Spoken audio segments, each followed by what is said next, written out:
आदि कवि वाल्मीकि के मुख से रामायण की रचना का प्रेरणा उन्हें एक श्लोक के माध्यम से मिली, जिसके बारे में हम जानते हैं एक सच्ची घटना के आधार पर। तो सबसे पहले उस श्लोक से ही शुरू करते हैं।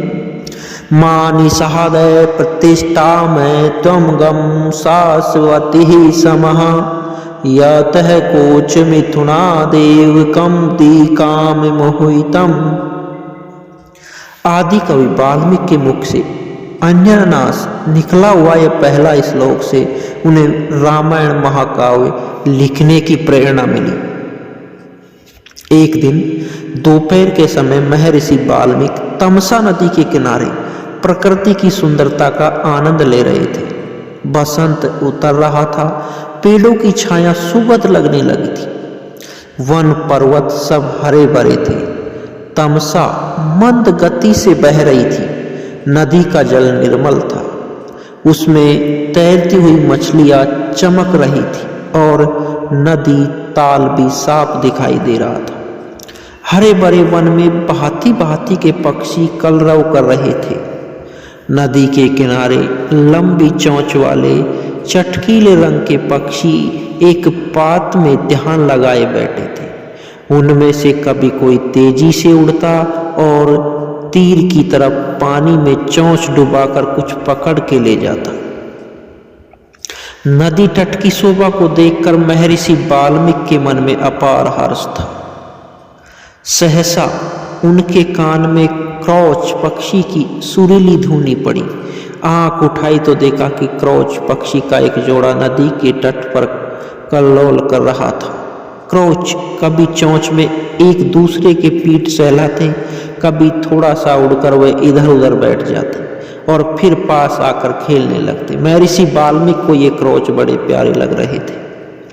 इतने में नर क्रौच को निषाद का तीर कहीं से आकर लगा और वह गिरकर झटपटाने लगा। पति की यह दशा देखकर क्रौच बड़े करुण स्वर में रोने लगी। क्रौच मिथुन की यह दशा देखकर ऋषि का हृदय करुणा से भर गया। वो शोक सागर में डूब गए। उनके हृदय की करुणा एक श्लोक में फूट पड़ी। हे निषाद, तू बहुत दिन तक प्रतिष्ठित न रह सकेगा, क्योंकि तूने क्रौच के जोड़े में से प्रेम मग्न नर पक्षी को मार डाला है। बड़ी देर तक वाल्मीकि शोक के कारण बेसुध से रहे। जब वे स्थिरचित हुए तब अपने प्रिय शिष्य भारद्वाज से बोले, भारद्वाज, मेरे शोक पीड़ित हृदय से वाणी के लय में गाने युग 4 पदों और समान अक्षरों का ये वचन अन्यनाश ही निकला है। मेरा मन कह रहा है कि अवश्य ही ये प्रसिद्ध होगा।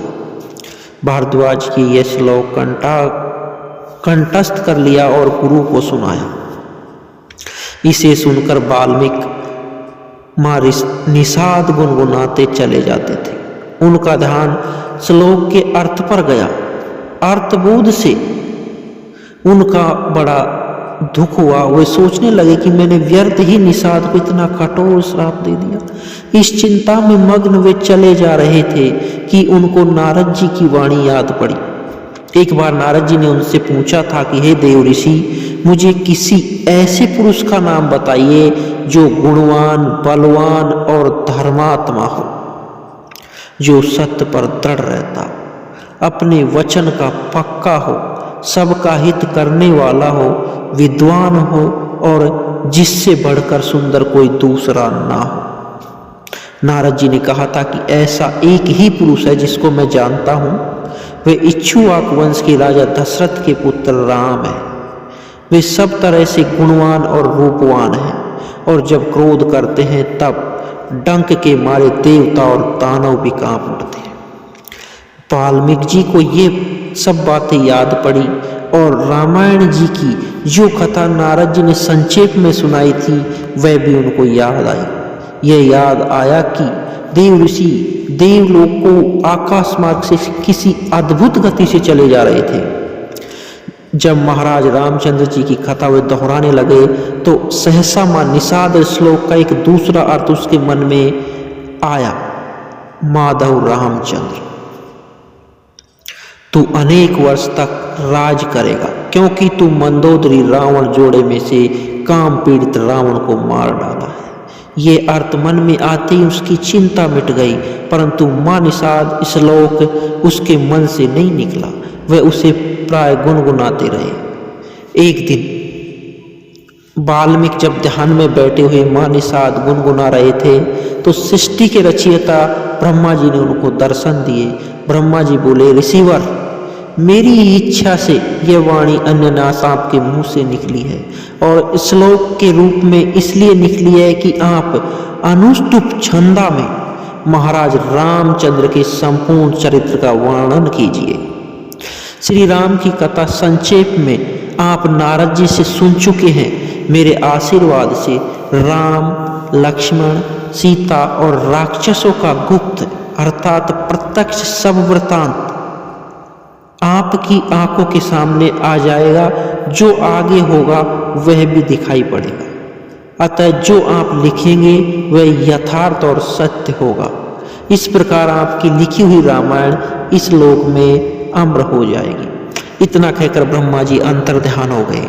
ब्रह्मा जी वाल्मीकि श्लोक में श्री राम के चरित्र का वर्णन करने लगे। सब श्लोक मधुर और सुंदर थे। उनका अर्थ समझने में भी कोई कठिनाई नहीं होती थी।